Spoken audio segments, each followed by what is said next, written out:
Hey, good morning. What's up, everybody out there? Thanks for joining me today.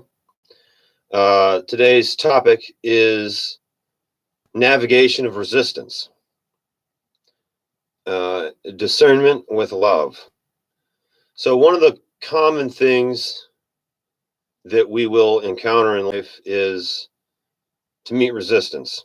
And it comes in a lot of different forms, and you can expect it from everybody, anything. Uh, Somebody that you love and share meals with can offer you an instance of resistance. And I look at everybody like a teacher. That's one of my kind of overriding self philosophies is I like to see everybody as a valued teacher to me so that I can learn as much from everybody that I can. So when somebody comes to you with resistance about a plan that you have or an action that you're doing or an idea that you may put forth for a truth, and this is on a chat site, on at home, at the dinner table, with your wife, with your friends. These encountered everywhere. We have this happen, this resistance. We think this is a good idea, and somebody thinks it's a bad idea. We believe that this side is truth, and they believe that this side is truth. And then there's a clashing of the two ideas. Uh, this is just to give further reference and definition to what I'm referring to in resistance. Uh, the opponent in your resistance can be anybody. It can be gravity. It can be your wife. It can be your friend. It can be your priest. It can be anything can offer resistance. So with that in mind, and with the overriding philosophy that we look at our others as our teacher, it's going to be very easily to be misled. People want to utilize your skills. Everybody has skills that somebody's going to want to utilize in some way. People have created various avenues to encounter is this the right thing for me? Is this person trying to mislead me? And a lot of times people won't even know that they're misleading you.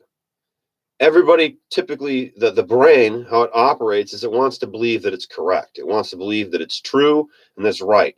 It's just not have cognitive dissonance.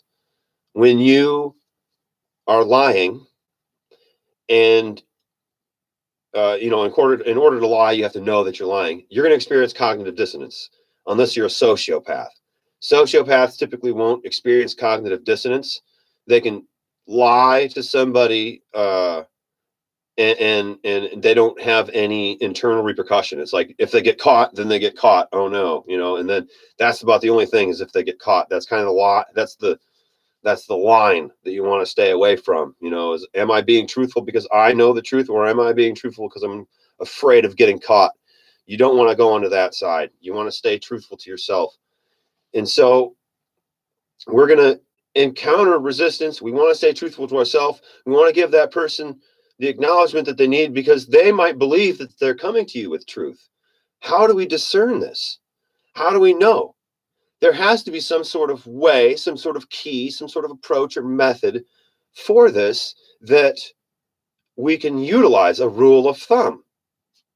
I believe there are many, but I believe that one very valuable one would be the rule of love.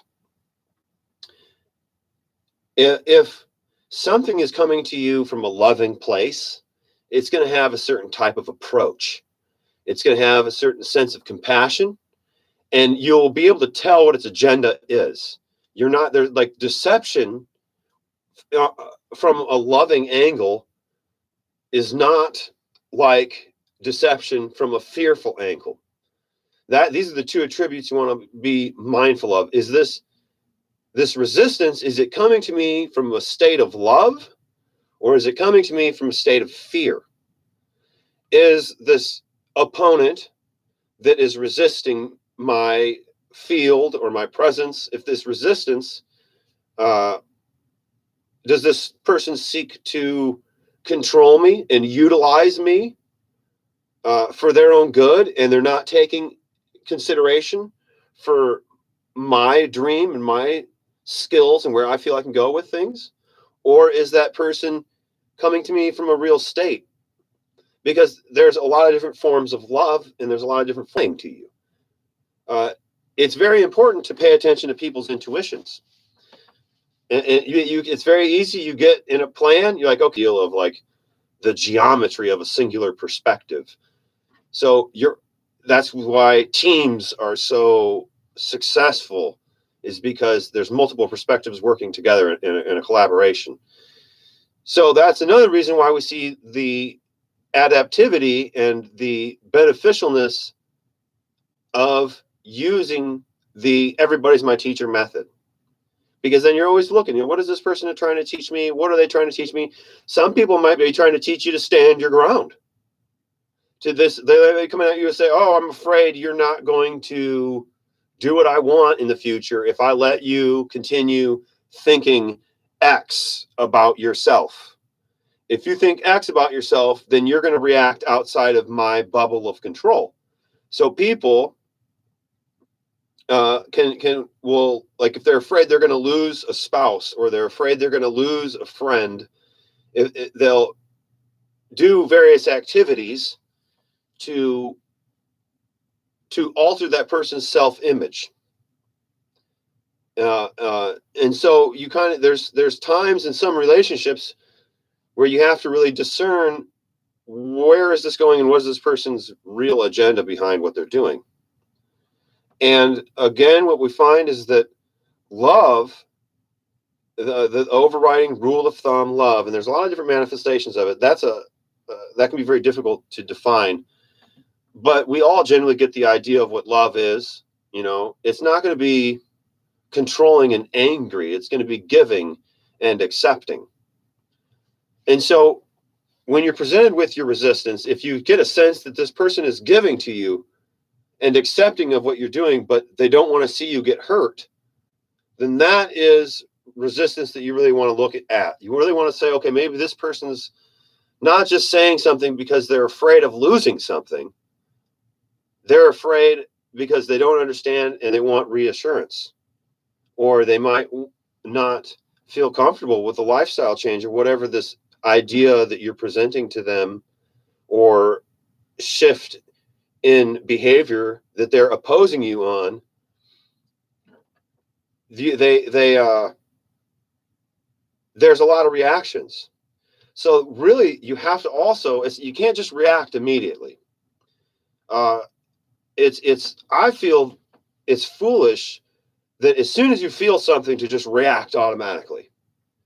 I think that the reaction, everybody reacts. You have to react. So there's no way you can't, but your reaction should be introspective, like actually repeating what was said to you. Okay, this person just said these words, X, Y, Z, W, A, B, right? Whatever they said. And you analyze those words specifically. And then you ask yourself questions. Is this person coming at it for this reason? How does it feel when they're approaching me? What is my intention? What is my agenda? Be very mindful of the situation. And then your heart won't misread you. How it feels inside won't mislead you. And if it does, if you're being misled by your heart, then that's a whole nother journey. There's a whole lot of other self-discovery that needs to go on there. But typically, if something feels bad, you're going to know it.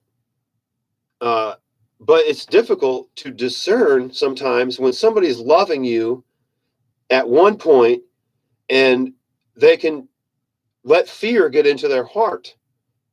And it's easy. We all can do it. It's very easy. Fear is a constant opponent at the gate of love. Fear is always there, trying to beat down love's gate, trying to tell love that it's not going to have enough, that you're not going to be enough, and it's always going to be there for you. You can always have that love there. You can always entertain that. And so we're all subject to it. We always have to come from that loving state, that compassionate state, that accepting state. And it's very challenging in an emotionally charged state. Like, say you have a wife and she's not accepting of some of your decisions and she's afraid, and she's coming at you from a very real fear state, but you're out of control and angry about stuff because you think that she's just fighting you. And excuse me, I just got a text. And it's actually my wife right there. I love my woman. She's a wonderful wife. Uh, very blessed to have her in my life. I'm always grateful. Always be grateful, even when there's that resistance. Because I tell you what, if there was no resistance, think about it. If there was no resistance, how long would the Big Bang have certain courses of action? You can use it for discernment properties. Resistance is very valuable once you're meeting it. Like, you have to really meet resistance. You have to see it and not allow it to control you. And it's difficult at times. The emotional side of things is one of the more challenging aspects of being a human being, I would say, is getting a hold of your emotions. And I don't really think that there's anybody that is operating on a normal level. And I mean that like they have a job, they have children, they're participating in the stereotypical Western way of living, like because there's Buddhist monks that you can see have lit themselves on fire and they didn't even scream out in pain. There's great mental capabilities that we have. Humans have amazing capabilities, but for the most part, you're not a stone Buddha. You're a living thing. You're going to feel what happens. People are going to approach you in ways. They're going to try to make you feel bad. They're going to belittle and negate something you think is truth. They're going to do all sorts of different things to you. If you're not meeting any resistance, then you're not going outside of any box. You're just staying in every box that's a distance, especially when you're coming from that love state. When you're coming from that love state and you encounter resistance and you discern it to be a fear state resistance, that your opponent is coming from a fear state instead of from a loving state, then you can discern a lot about what's going on and even your own intent. Like, sometimes you can have to yourself, it's kind of like automatically you're wrong. You can't.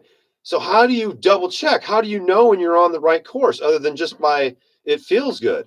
There has to be some sort of way to like navigate that, some sort of tool to know that you're loving and own course.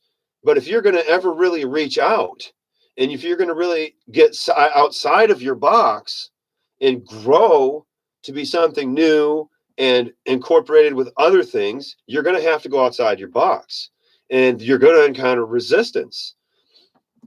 And so when you approach resistance from that love state, you'll automatically see this intent behind the resistance. It will become very obvious.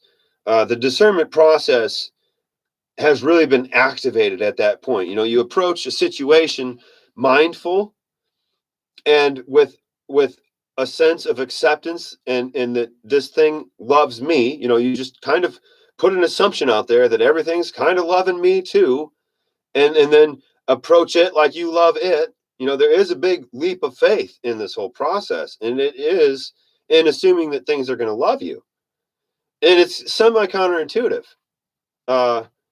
because there's a lot of states, and we look around and we see a lot of people think that the world's out to get them.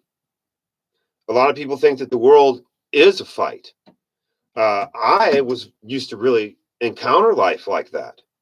I kind of was conflicted at the time. I was young and I was conflicted, and I just didn't have a really clear worldview yet. My worldview is still very restricted and very much in a single box, very much in like Midwestern family, get in the military and do what you're supposed to do and stay in line kind of mentality. But I was at a young age, I was breaking out. I was finding some different ways. And there's dissonance. You get dissonant, you get resistance. People don't want you to go outside that box. There's a lot of resistance to even starting up a different lifestyle. We see in the past, there used to be monasteries with 600 monks at them. And now we see monasteries with 60 and 80. And these monasteries used to have 800, 1,000 monks used to live on these monasteries, and now there's only 60 of them. Why? Why is there such a reduction in the population? I think a lot of it is because life isn't as hard as it used to be. I think life used to be really hard in like medieval times and stuff. There was no way to move up or grow in any other way. Like there was like this during the feudalism eras. There was this very different mentality towards people and ruling class. It was very different. So the only way you could have a really good lifestyle was, to be clean and learn how to read and have access to information was to kind of join a monastery. So maybe that's why a lot of people did that. And what we're starting to see now is that a lot of people are kind of rejecting society. We want our video games. We want our malls. We want our, access or conveniences of life. That's not the society I'm talking about. There's this other core kind of resistance that I'm starting to see manifest in a lot of different people, is that they feel a sense of pointlessness in life. They go, and so they just kind of fall into this rut of going to work and coming through, and then they feel this like hollowness in their chest, this kind of emptiness. And I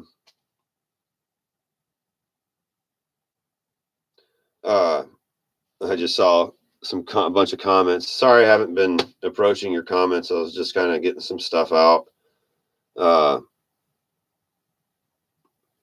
But yeah, I'm not going to even start looking at comments right now. I was trying to not get distracted and look at them, but I saw a big list of them. I hadn't looked over there.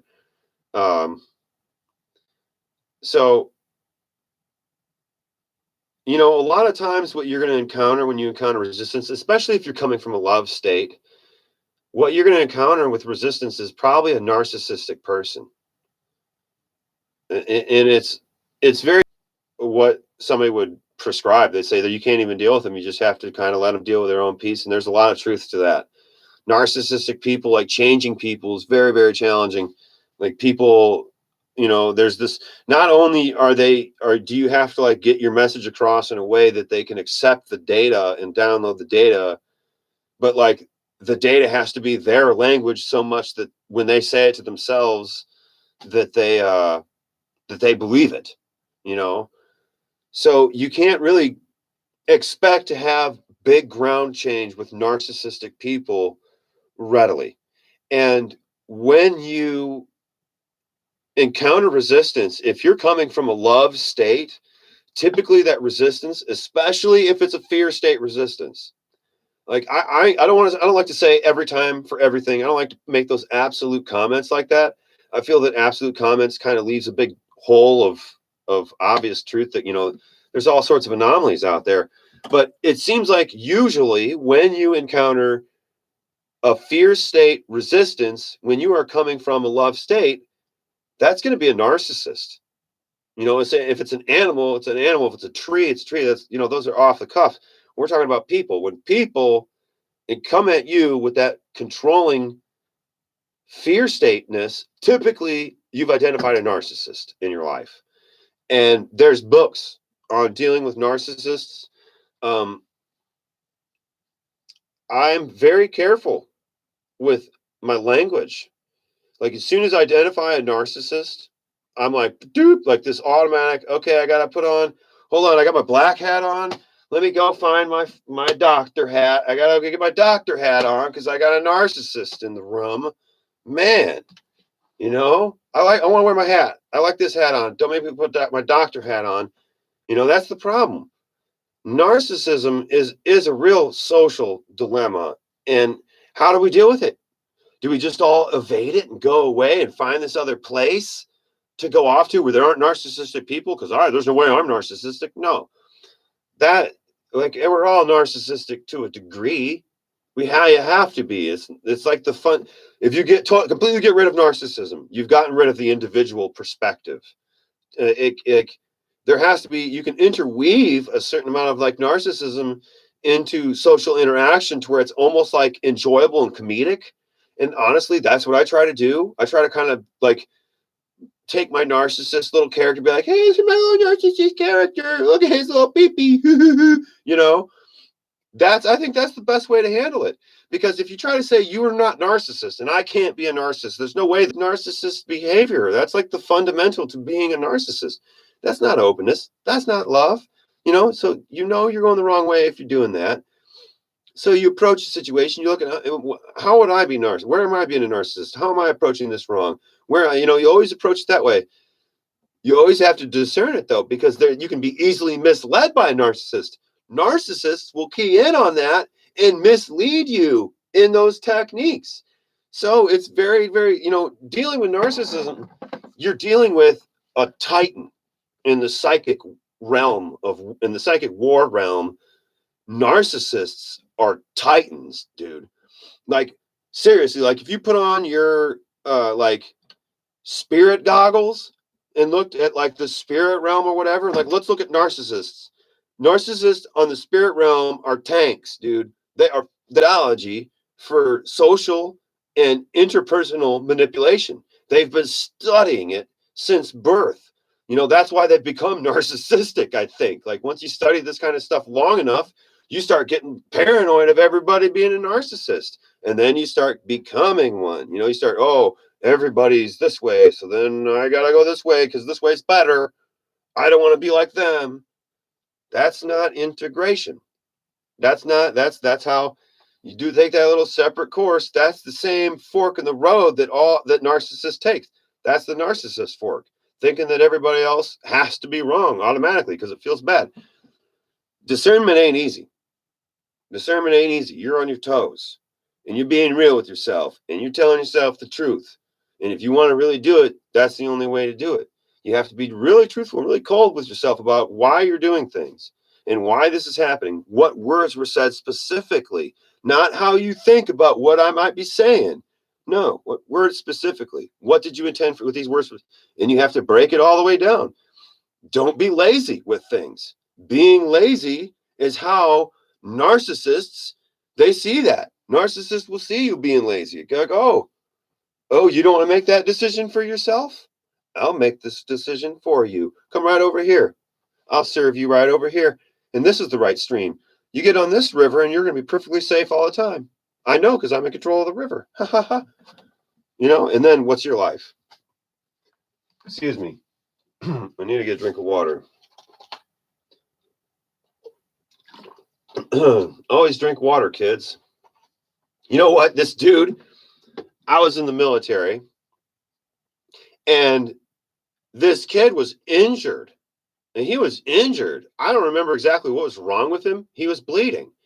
and the sergeant said, "You'll be all right. Drink water." And he said, "Drink water," like it was a cast. I looked over at the kid. I said, "He's more than water, Sergeant. Holy shit. It was bad off. It was a bad situation that we were in." And he said, "Drink water." Like it was going to be the tourniquet that the person needed. Who knows what medical attention that person needed. He was way over there. I didn't see it, but you need water. If you start getting like agitated, like the first thing, when I encounter somebody and it's resistance, the very, very first thing I do is like, okay, am I standing up correctly? Am I breathing correctly? That's the very first thing I do. When anybody comes at me, and if I start even getting emotional, my first step, like as soon as I get emotional, I'm like red flag, Ivan, flag on the play, time for you to go mindset. I'm like, okay, stand up straight. Make sure I got enough oxygen in my lungs. Do I need to drink something? Am I hungry? Because if you identify that you're hungry, a lot of times all of a sudden be like, oh, wait a minute, that's why I'm feeling agitated. I'm hungry. I'm not really too mad about what you're saying. I mean, yeah, what you're saying matters, and I kind of don't like what you're saying. It is resistance to me, but I'm actually kind of hungry. Maybe I should eat food or drink water before I react over emotionally. Because that's easy to do. It's very, very easy. Don't feel bad when people react emotionally. You have to react emotionally, get to a point where you understand what reaction is. So, it's a learning process. It's of self-discovery. You want to stay in a compassionate state because if if you start thinking that that's wrong and that you've never done it, then you're going to, you're going down that slippery slope. You want to stay on the first thing you do, make sure that you're standing up straight and breathing. Because if your nervous system's all pinched, your back's all like misshapen and you're all pinched weird, you know, how well is the blood? Let's just talk about the blood at that point. When you see your back, if your back's shaped like this, how well is the blood traveling to your brain? It's not traveling very well. That picture, the guy that, I'm sorry, I forget his name. It's a very, very popular artist, but he drew this perfect man, like how he was shaped. You put your body in that position. I think it's actually in Hatha Yoga. I think they call it standing mountain or something. Maybe standing mountain's like this. But it's where you have your arms out and your body's in correct position, so that your entire neural system and your entire endocrine system and your entire respiratory system is in correct alignment. If you do not have those homeostasis systems in correct alignment, your breathing, your respiratory system, your neural system, and your endocrine system, if those things are out of whack, and they can go out of whack just with your posture, just with breathing and posture, you can throw those systems out of whack. So if you keep your breathing, said you process the information, the first couple of times it might be like slow. Someone might be like, "What's going on? Are you okay?" But that's okay. Don't let them rush you. If they are rushing you, right away that they're not coming from a state of love. If somebody's rushing you to make a decision, they're not loving you. I mean, if lions are coming into the house and trying to eat you, and you gotta, let's not make extreme. Let's stay in the middle ground here, where most decisions are going to be made. Most decisions don't need to be made right away of anything, of where you're going to go or what you're going to eat. You don't need to make decisions right away. You can take that 1, 2, 3 and decide that you're in the correct position. Okay. All right. I got my body. I got my homeostasis and I'm centered. I'm a little hungry. I could eat a little bit. I'm a little thirsty. I could drink a little bit, but I know that I got those stressors pulling me in these different directions now. I got that identified so that I'm not misreading myself and saying that my discomfort is actually attributed to your attack. That this resistance that you're giving me on whatever situation it is, and that I don't attribute my discomfort, my body, to that. Because if you are not aware of things, your brain, how it encounters stuff, is that if it's kind of feeling something and then it receives external stimulus, it ties those two things together. Like, it's very, very difficult on a neurological level for your brain to discern that isn't tied together. Like, if you're thinking something and something happens out here, your brain automatically kind of perceives that they're tied together. This is one of the things that's behind a lot of intuition process of that pattern discovery is you're feeling something in your head and then something happens out here. Well, it's a feedback loop. It's actually called an external stimulus feedback loop. You can get into this feedback loop to where you're feeding your own stimulus with your own fears and your own getting it in. And this is actually very dangerous on a psychological level. That is very dangerous. You can get yourself into you can traumatize your brain by doing it. You can get yourself closed up in a little box and think that everybody's coming to get you and trigger a schizophrenic state to where you hardly recognize people. And that's a very, very real thing. People have not known that they're schizophrenic at all, and they have triggered schizophrenic states with their own thought process. You can drive yourself crazy. You know what I'm saying? So you want to stay into a love state. Going down the narcissistic path will only be maladaptive. I have hardly seen any traits the narcissist has presented on a psychological level that has been adaptive in any way that I would want to incorporate into my mental algorithm. I think it would be absolutely ridiculous. And there's so many narcissists, and we get into politics. I don't even want to look at that book. I didn't want to open up like the book of politics. Which one's a narcissist? Which one isn't? Right? Let's stay out of that book. It's icky. That's why I don't participate in any institutions, because narcissism at the authority level is rampant. It's scary how rampant narcissism is at this executive decision-making level. It would really terrify people if they really knew. Like some things that some people say conspiracy theorists are crazy. Like some of these things I've heard, lizard alien people and all kinds of stuff. There's just crazy stuff out there. Some of it might be true. I don't know. I don't know everything. If it is true, I kind of think everything's true and everything's false. I don't know. All I know is what I am right now. And I haven't seen that, but I have seen that they're sick and that these, look what we've seen with Epstein.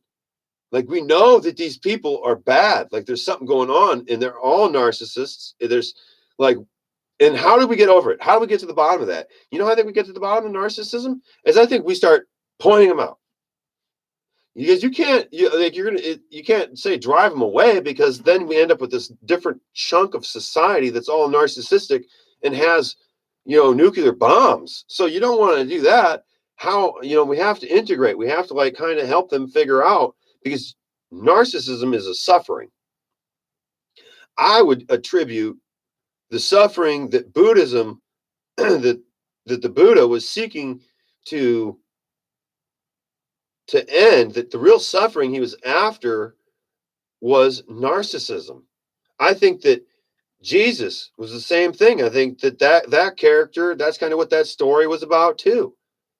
Just like Lao Tzu and like all these great spiritual people throughout our history, if we look what they're saying, they're kind of attacking narcissism. And some of them, like some of the attacks, like let's take Jesus. Jesus attacked narcissism on an executive level. He kind of went after the Pharisees and the Sadducees. He went after this power structure in a way that kind of pissed him off. And that's what got the dude lynched. Or Jesus got crucified. He didn't get lynched. Sorry, Jesus. That's why he got crucified, is because he threatened the narcissistic people that were up here on top. He made them scared because he pointed them out. He's like, you see this? It's easier for a rich man to get in. It's easier for a camel to get through a needle, through the eye of a needle, than it is for a rich man to get into heaven. And I think that's talking about narcissism. I think that he's saying there that when you're narcissistic towards people, you're not going to be happy. That's kind of why I took that little scripture that I read. So the rule of thumb is love, and this ain't a new message. That's how we know it's true. If it was a new message, if I was coming at you selling some kind of snake oil, then I would say, doubt me all day. But I ain't trying to sell you no snake oil. I don't even know how to make snake oil. But I bet that stuff would sell like gold fire if you get in the right arena, you know what I'm saying? But it's love. And I think that English has misserved the definition of love. I think that one of the things that we could serve is this kind of starseed generation, or indigo kids, or hippie haven hotel, or whatever it's called. I don't know. But to identify ourselves as a generation of bringing this in, of love and acceptance and peace, like this whole new idea of humanity that is not new, but we can actually make it new in our society. We can really bring it to flourishing. We can make that something happen in our society, because it's not like, if you look around, you go to different countries like Africa and India. There's some very, very in Jamaica. I was just in Jamaica this year, and boy, if you're not, I went to Jamaica on actually a mercy mission. I went and I helped handicapped children And it's mega poor in Jamaica. Mega poor. You wouldn't believe how mega poor it is in Jamaica. The suffering there, and it's challenging. There's some real challenges in a lot of these different places that people have that are on a totally different level than we have in the Western world. We don't have these challenges that they have. And yet, when you talk to people that have so much, they don't seem to be as warm. They don't seem to be as willing to learn from other people. I guess that, that maybe there's something to really be said on like a human perspective level, is that when we need things on a homeostasis level, we're gonna reach out to people. The frequency that people reach out is higher when they're in need. And that's definitely something that I've ascertained, is that when people don't need something, they typically won't reach outside their little castle walls. And it's kind of understandable. No one wants to get hurt, and there's lots of people out there wanting to mislead people and hurt people. But you have to find this middle ground. Everything requires balance. Everything, that's the loving path, is to find this middle ground. I just felt a little attracted to the chat room. I see there's been a lot of chat. I'm not trying to ignore anybody, so I'm going to take a check here. See if anybody's asking questions. Thanks for joining me. This is awesome. Thank you for joining and commenting. I really enjoyed this. You guys are really cool. Very insightful comments and loving. I feel this is a sign. When you see even a couple of us together that are willing to be open about our opinions and willing to share ourselves and look at this. This is very, very good. Thank you for joining me here, Magic. This is awesome. Yeah. Ego is a funny thing. What is ego? In that matter, what is you? Who are you? I can't even begin to answer that. I think that who are you is only answered after you're dead. You can say, okay, this person was this, and this is what they did. You can kind of say it. Because like right now, I'm changing and morphing and growing and always trying to adapt and always trying to learn and become something more flexible and stronger. I wouldn't say that I'm complete at this time. And so I can't really even readily identify who I am, but I can say what I am. And that is a bundle. Boy, I don't even want to dig into the who to the what, because that's kind of scary on a microbial level. The microbial neural link is kind of a scary one that a lot of people don't really know of. It's kind of a new science coming out. But aside from all that, the ego is you. You can't get rid of the ego. If as soon as you think the ego's gone, the ego's got you beat. The ego's got you thinking that that he's gone. Oh, hey, I'm gone. Ha ha ha. Well, whose voice am I hearing? If I can hear you saying you're gone. Oh, all right. Well, I'm just hiding over here, hoping you think I'm gone. That's what the ego is saying. You can't get rid of it. The ego is the universe. That is the ego. It is the universe. It gets into a little program. It gets into a little fissure, into a little crack. And what does it do? It holds that individual container. That's what it is. The ego is the universe. That's why every time when you step up to it, it climbs up. It's like it hides. And then you rise above that spiritually, psychologically. You rise to a point where your ego doesn't influence your social interactions, where you're not met with certain negative social interactions. So then your ego doesn't seem like that big of a deal, right? Because everybody acts at you with love.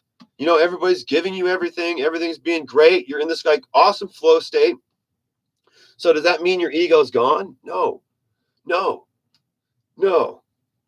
As soon as you think your ego's gone, that's when you start saying mean stuff to people because you're not going to be mindful. You're like, oh, my ego's gone. Whoop, I don't need to watch anymore. My ego's gone. Might as well just get drunk. I don't even like drinking. Actually, I don't drink, FYI. I don't think alcohol is very good for you. I think alcohol is very bad for you, actually. I think it dissolves proteins and has a very deep neurological effect. People drink. It's cool. I don't look down on anybody for drinking. For me, I don't drink. I don't drink alcohol. I might drink at a wedding. I might drink like cheers to your, drinking something like that. But I do not like to get intoxicated in any way. It's like for me when I get intoxicated, it's like I'm just malfunctioning. It's like I'm not even. It's like I'm simply just malfunctioning when I get intoxicated on any sort of substance. I don't even really have much fun. When I was a kid, I think I convinced myself that I was having fun a lot of times, but in retrospect, when I'm looking at things, I don't really think I was having much fun. I think that a lot of times I was convincing myself that I was having fun because it seemed cool. It seemed like a famous kind of cool thing or something. I don't really know. I had a lot of different allures to becoming intoxicated, and I found that it's not good. But I see a lot of people very functional in society. A lot of people others seem to be a lot better off. They're a lot able to handle their alcohol. My uncle owns a bar, actually a really awesome like country bar, the coolest country bar in the world. If you ever want to go to a really cool country bar, go to Jim's Knoxville Tap. That's my uncle's bar. I love it, but I don't drink. I'm sorry. That's kind of hypocritical maybe, but to each his own. Oh, it sounds like my family's home. He's telling your kids are around. You know how? Because there's a lot of really crazy noise that doesn't make sense. Like bangs and scrapes and then like sudden screams. And oh boy, children they're another one of my great teachers. I've said it a lot of times that my horses were my greatest teachers. And I really do. I love my horses. And I'm very grateful that I had them. And they taught me a lot throughout their entire life. And even into their graves, they're still teaching me a lot of lessons that I'm very grateful for. But, oh boy. So I think that World War III is beginning in the upstairs of my house. Everybody's screaming and acting crazy. I think that, can you guys hear it? I better go up there. You know what sucks? Here's what sucks about being a parent, about being a teacher, even being a teacher, because people don't really take you seriously. You'll have a lot of students. You might be like, all right, guys, today I want you to do 150 push-ups throughout the day, break it up into like 4 different times. I guys want you to pick up all the sticks in the yard. I want you to finish doing the laminate on the wall. I give them a list of things that they need to do, and then blah blah blah, and then they perform their list. And there's those people. That's great. Those students are awesome. I love those people in my life. It's great, boy. It's great to be part of a team like that. But you'll have great team members sometimes. They're great team members, but they approach things in this way. They approach resistance in this way. They feel internal resistance. A lot of times I think that this internal resistance that they feel is a lot of it's probably based on a physiological, that their body is slunched over. They're not breathing correctly.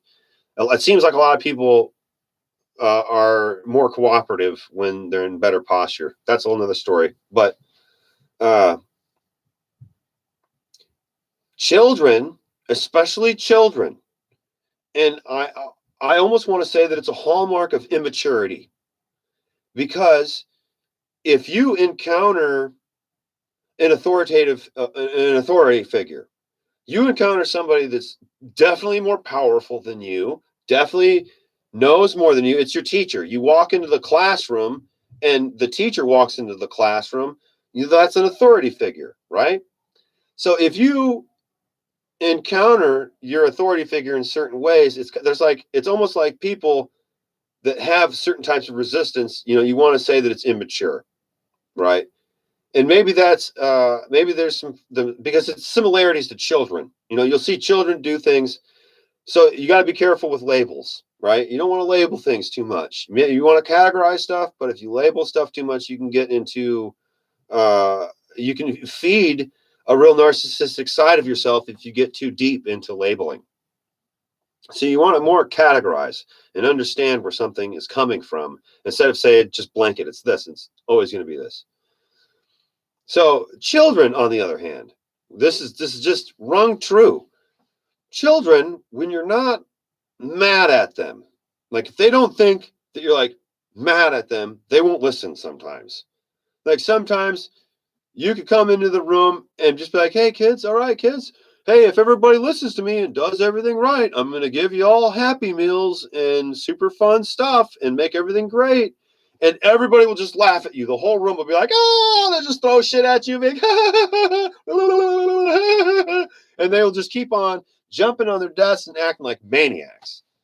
Like if it gets to that level, if they get so hyper that they're acting crazy like that, then you're going to have to kind of thunder down. You'll be like, hey, I'm really mad right now. Rawr. And then they'll be like, oh, okay, he's serious. He is an authority. A lot of it kind of comes to when you encounter that immature, when you have to assert authority on somebody. If you're in a position where you're a teacher and you have to assert authority, there's and it happens like you can walk into a classroom and if it's gotten completely out of control, you're going to have to assert authority. If you're not there as people come in, there's this different like energy that is like social dynamic that starts to form. And if you enter that situation, it might be completely outside of your control, because what happens in a social situation is leaders kind of get formed, like the strongest kind of bubble to the surface as the ones that are going to be in charge of the social situation.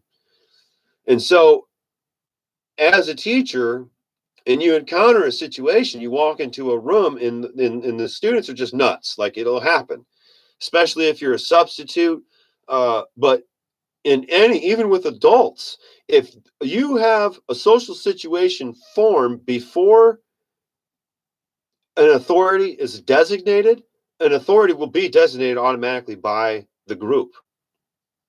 And then there can be a dynamic that can form. There can be a resistance dynamic that forms. And one of the hardest, more challenging for me on an emotional level towards my children, especially, like I don't really have the same emotional connection to other people. So like,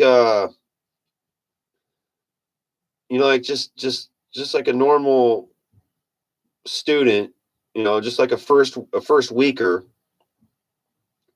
mouthing off to me and telling me that I don't know anything, I don't give a shit. I'm going to laugh. If my kids talk to me that way, I'm going to say, don't you dare talk to me that way. Go to your room. Because I don't want my kids can't talk to me that way. They're not supposed to talk to I don't want children talking to parents like that. I don't want children thinking that their words have authority over adults. Like that's not like, but in that, you need to listen to your kids. Your kids can be like, hey, daddy, I was trying to tell you something. And the whole time, that they're trying to tell you something that, they're trying to tell you that the dog got outside or the dog is in your bedroom pooping on the blanket or something. There's a lot of things. You always want to give stuff the time of day. You don't just shut things out right away. That's not approaching with love. You got to always approach stuff with love. You take that breath. Someone comes up, look over here. And you're like, okay. You look over there and you say, okay, what?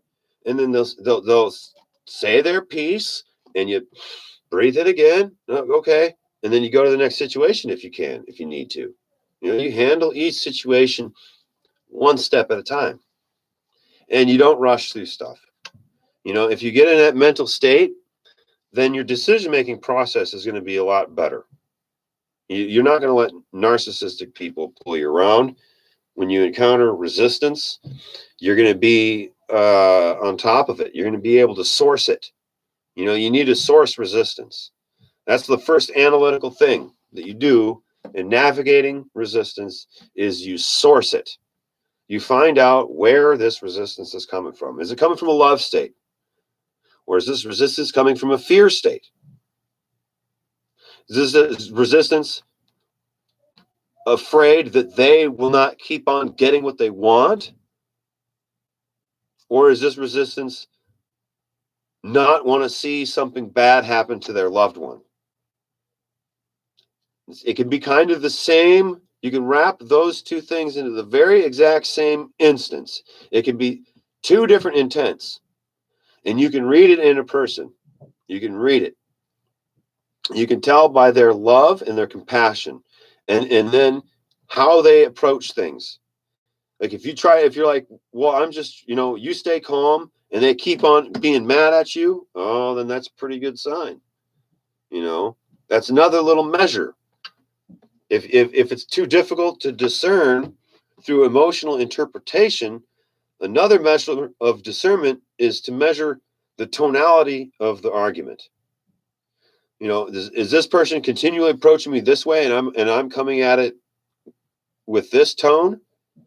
Then that's an indicator of being controlled, of having somebody control you with fear instead of trying to guide you with love. Because in a group, you have to guide each other with love. I can't see behind my back unless I have a camera here and I can kind of like looking at the thing and then I'm not looking at you. And then, you can't look at everywhere. I can't look everywhere. I can like look in between the camera and the screen. And with my peripheral vision, I can kind of see both. But I'm not looking right at you because when I look right at you, I'm like this. But if I'm not looking right at you, then I'm torn away. So you can only focus on one thing. That's the whole point in that whole little thing I was doing there. You can only focus on one thing. You have to rely on your love support structures.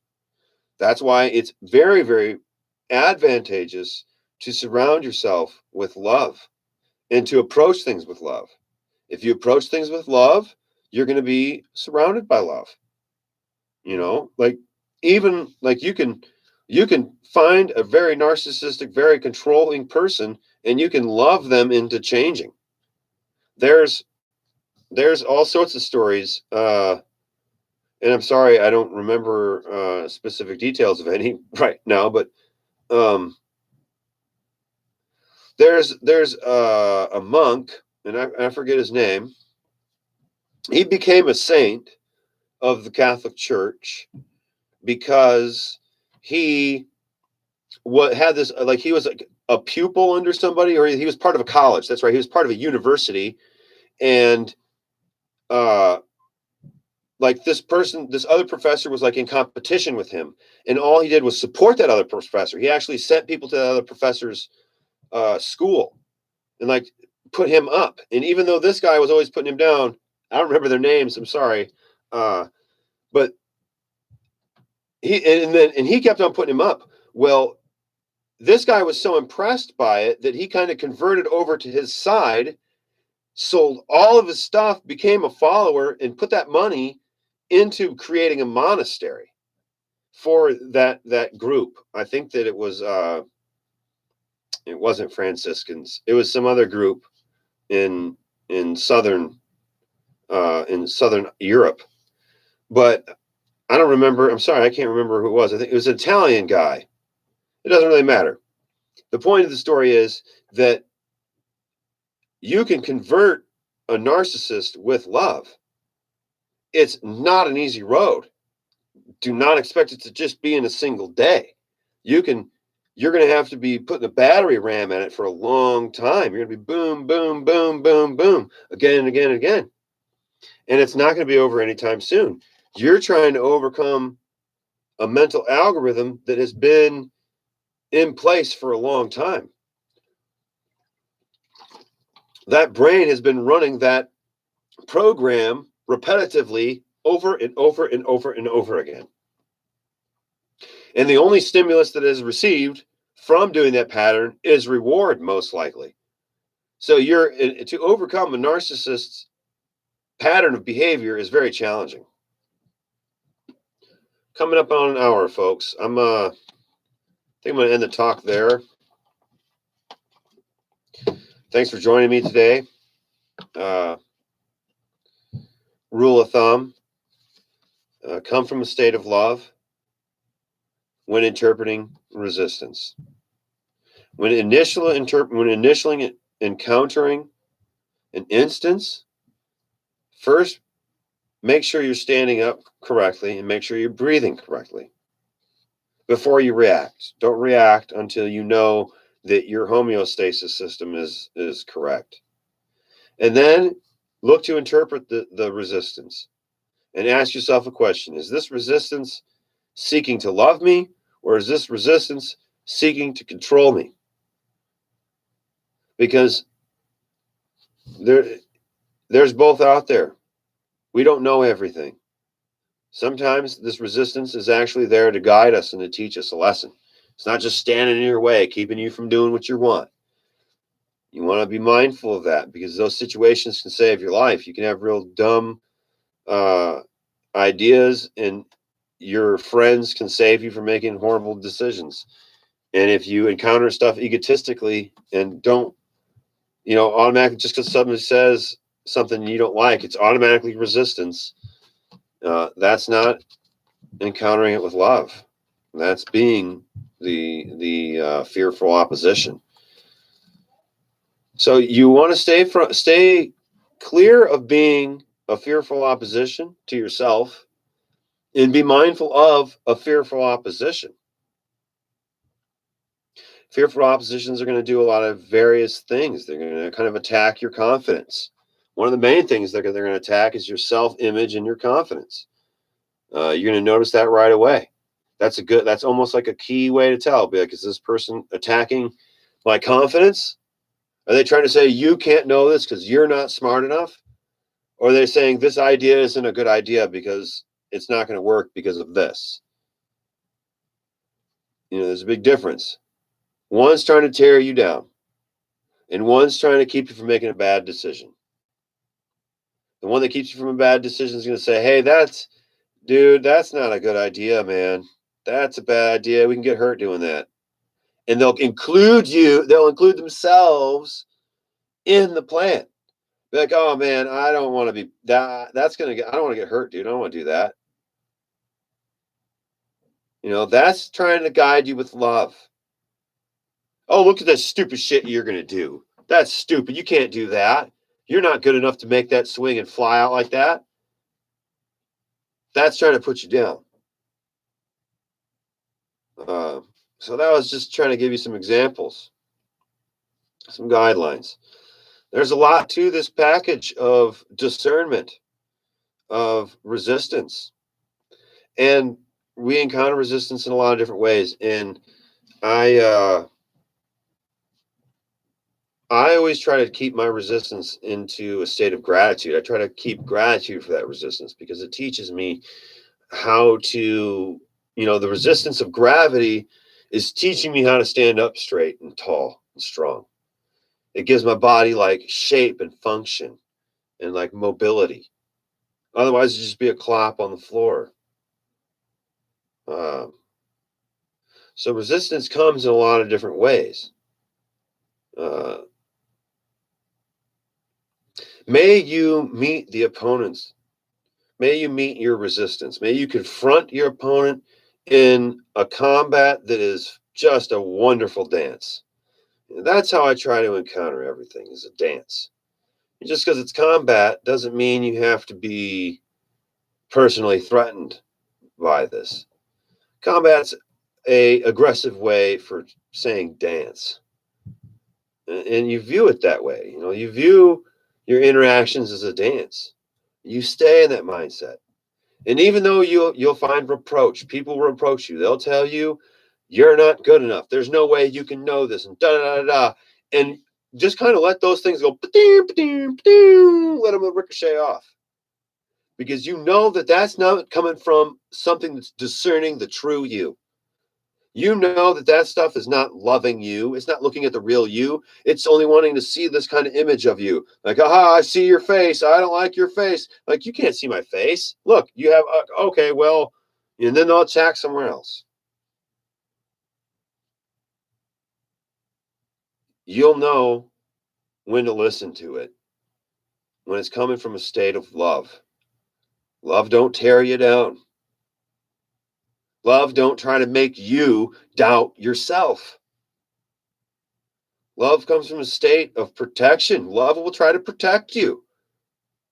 You might not know you might not know everything. You might be 10 years old and your dad's telling you not to shoot BB guns at ice because it might hit your eye and you don't understand how that works. So you got to listen to your father. Your father might be telling you something, you want to listen to things. And always approach with love. And always be mindful when love is approaching you. If you sense resistance and you're like, this thing is loving me and it's giving me resistance, you go dormant, you go silent, and you listen to what that's telling you. Because when love is coming at you with something that is trying to change you in any way, like if it's like, hey, there's this, I'm worried about you or something, you want to listen to that because that's love talking to you. And you don't want to shut love out of your life. Uh, I opened something up, part of a conversation. I think that what we need to do in English is we need to make more words for love. We need to have a better understanding of what love is. We all know the Greeks had 5 different words for love, but in English, you say like brotherly love. I have brother like all you people out there. I have brotherly love for you. I'm grateful to you that you care enough to listen to me talk about this stuff. It makes me feel cool, and like I hope you guys are learning something from this. And like it's called brotherly love. We all know that. Like we all have that towards. We should all have brotherly love towards our fellow man. You should automatically kind of like, okay, you're not a leech. You're not a frog. You know what I'm saying? You're a higher level creature to me than other things. There should be that distinguishment to the fellow man. That's how we cooperate and be successful as a species. And then there's other loves. Love, romantic loves, and love of your spouse and love of your children. But we're always just saying love in English.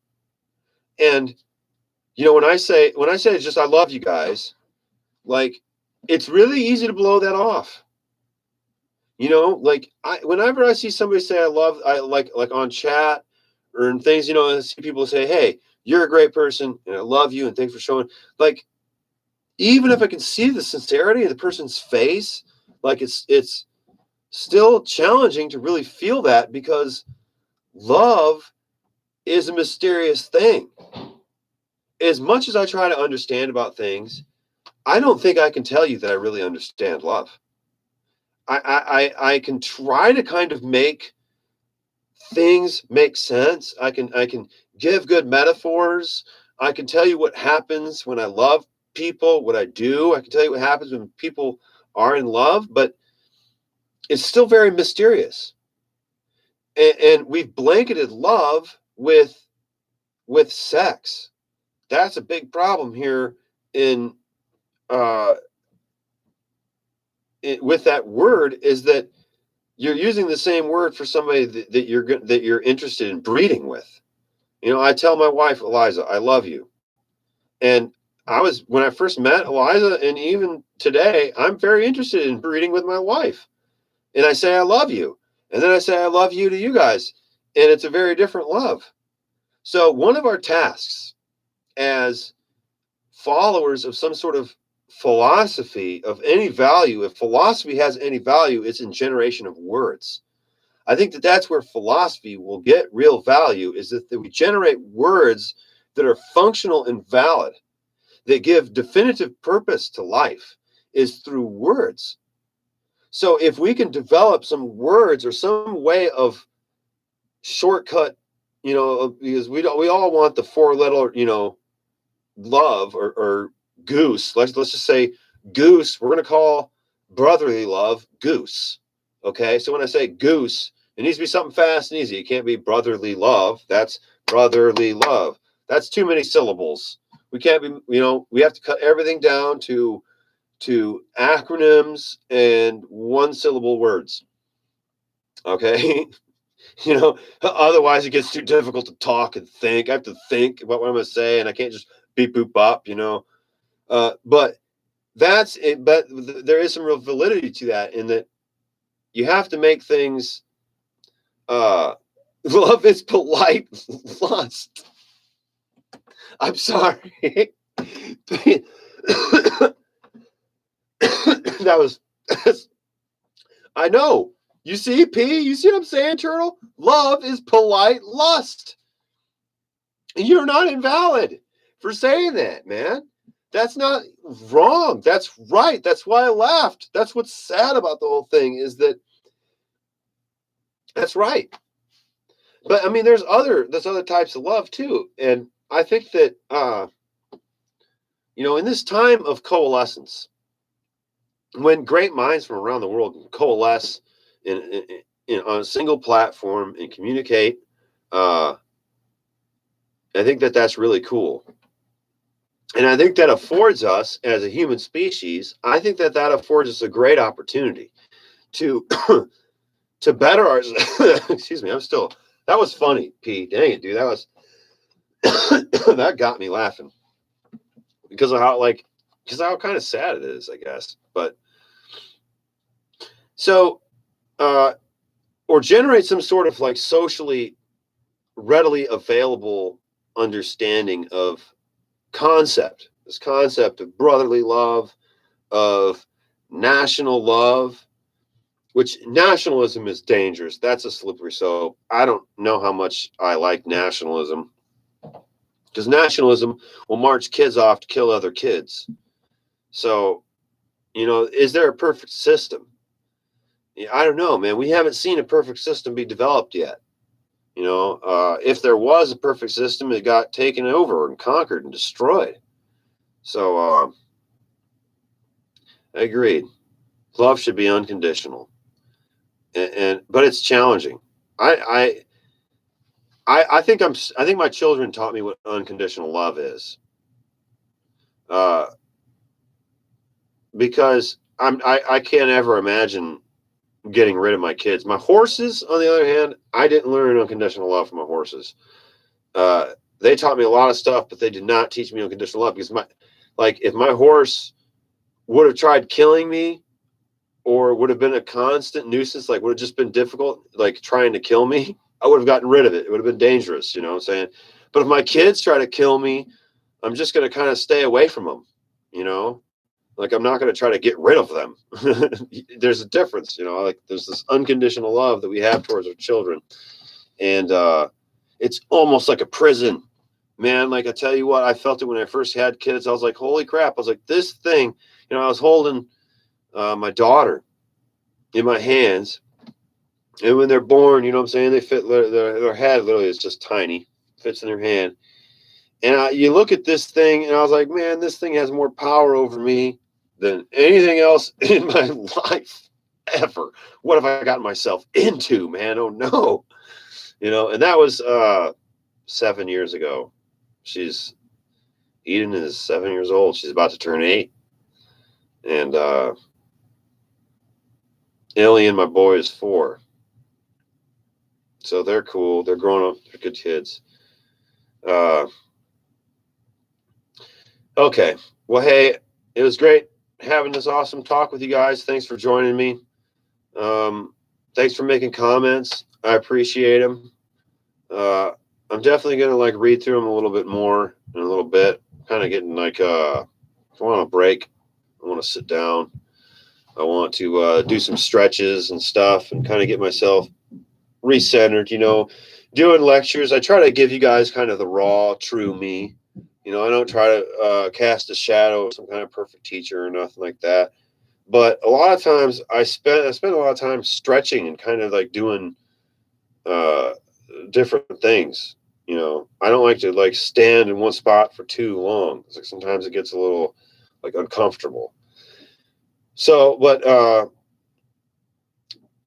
to not waste your guys' time with silence and to continue on with our day, I wish you all great blessings. May you be guided by truth and love. Thanks for joining me.